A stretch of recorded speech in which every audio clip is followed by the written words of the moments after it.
I promised you we would talk about how to prepare your home for sale. So here it is today. Hold on, we'll get right to it. This is Kimberly DiPrima, a realtor with Option Realty Group in Chicago's far western burbs, known as the Fox Valley.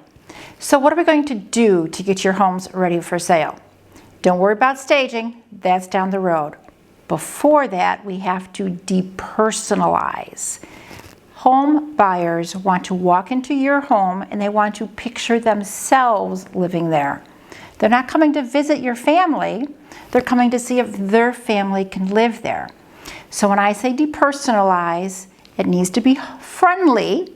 It can't be stark and look like a surgical room, but it needs to be void of all of your personal family photos, things that are specific to you and your family.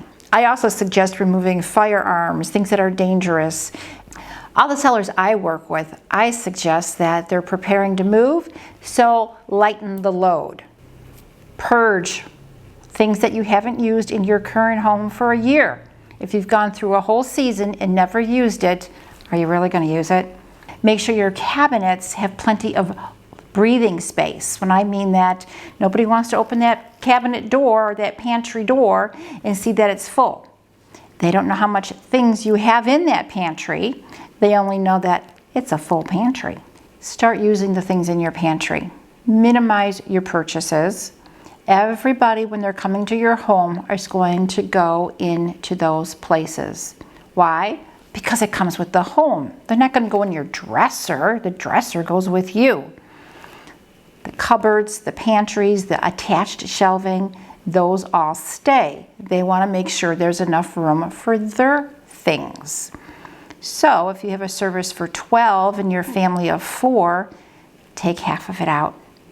You want your space to look like there's plenty of additional room for their things.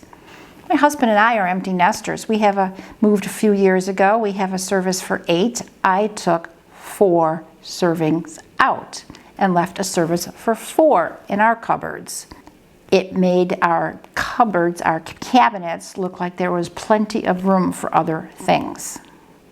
The same thing goes for your linen closets and your clothes closets. I always say that the clothes should not be touching each other. Leave a gap. Nobody knows how many clothes. They're not going to stand there and count that you have 15 white shirts or whatever the case may be, right? They only know that I have so much clothes that's not going to fit in here, because they don't know how much you have. So you need your spaces, your closets, your pantries, your linen closets to look large. I probably am rambling a little bit, but I'm trying to drive the point home. Depersonalize, declutter, minimize. One is something you don't often think of. You think of you have a dining room and it's a dining room, right? But sometimes we have children's toys in our dining room. Sometimes it doesn't look like a dining room today because it's a school room or it's a work from home room. Each room has to show its purpose and function and be arranged in that way. The dining room table, this is where the staging comes in. The dining room table looks appealing, a centerpiece. So if you are working on your laptop in the middle of the dining room table, fold it up when it's ready and remove it. Have your centerpiece there ready. You don't need to stage the table with all your dinnerware. Speaking of children and their toys, it's a tough subject, I know, but they need to be corralled. What if the home buyer is an empty nester like myself? Yeah, I can understand toys. I've got 10 grandchildren. I get it, right? I've got toys in my basement for my grandchildren. But when somebody's going through your home, they want to vision themselves living there, so they don't have the children, right? So the toys are either on a shelf that's behind some closed doors, they're in a box that you take in and out of the house with you when there's a showing, or they're neatly stacked up in the children's bedrooms. And I'd even suggest minimizing the toys until you're ready to move. The kids, that way, they kind of have a feel of they got some new things when they unpack their toys in their new house. Minimize the toys that are there for them at this point, including the books. I know it's a hard one. My grandkids like to read too, lots of books on the shelves. Minimize it. Then maybe you have a little room for some of those toys, some of those games on those shelves. The next step is easy, but yet something you might consider hiring. The house needs to be thoroughly scrubbed and deodorized. Consider it a spa day for your home. Go ahead and splurge and have, it's not that much money when I say splurge though, really. It's only a couple $100s of that. But go ahead and have a professional cleaning service come in, because you want those windows to be clean, sparkling clean. You want the tracks and the sliding glass doors to be sparkling clean. You don't want dust on the blinds. People are going to look out those windows and they're going to say, if the windows aren't clean, what else is hidden that I didn't see, right? So you want the grout to be thoroughly clean. You don't want little dust mites and dust bunnies anywhere. And that goes for deodorizing, whether it's pets or cooking odors. I don't suggest cooking fish when you're getting to put your house on the market unless you're cooking it on the grill.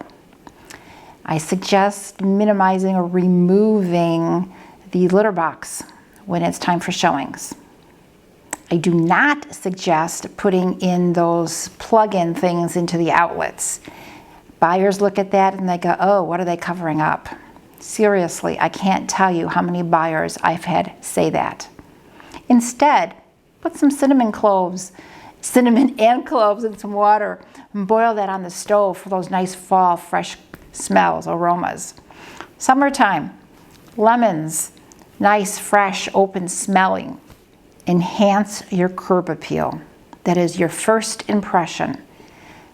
Statistically, buyers make up their mind on your home in the first 15 seconds. Remember, they're walking up to the front door with their agent. That agent has to use the box and open the door, and they're standing there waiting to get in the front door. Are they seeing cobwebs around the entry, or are they seeing something nice and pretty? Are there planters? No weeds? Honestly, it doesn't cost that much to put down fresh mulch.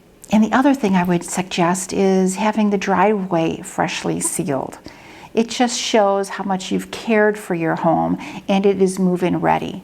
You know, today's buyers, they want that move-in ready home. It's the HGTV syndrome, as I refer to it.